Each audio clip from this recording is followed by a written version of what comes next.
நாரதர் விஷ்ணுவுக்கு சாபம் கொடுத்த கதை 40 வினாடிகள் ஸ்டோரி. ஒரு நாள் பரம்பரை திருப்பங்களில் நாரதர் தேவாரங்களில் மகத்தான வேலையை கொண்டிருந்தார்.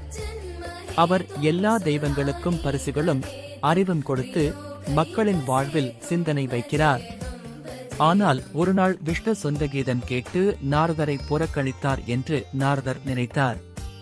அதை சந்தித்து நாரதர், என் கவனம் மறைக்கப்படுகிறதா என்று கோபமடைந்தார். அதில் அவர் விஷ்ணுவுக்கு ஒரு சாபம் கூறினார். நீ எப்போதும் மனிதர்களின் இடையே பிறருக்கு தன் வடிவம் தெரியாமல் வருவாய். அதன் விளைவாக விஷ்ணு பிறரிடம் நேரடியாக தன் முழு வடிவத்தில் வர முடியாமல் அவன் அவசர சந்தர்ப்பங்களில் மட்டும் வெளிப்படுவார். ஆனால் இந்த சாபம் விஷ்ணுவின் மகத்துவத்தையும் மக்களுக்கு செய்யும் நற்பணிகளையும் தடை செய்யவில்லை.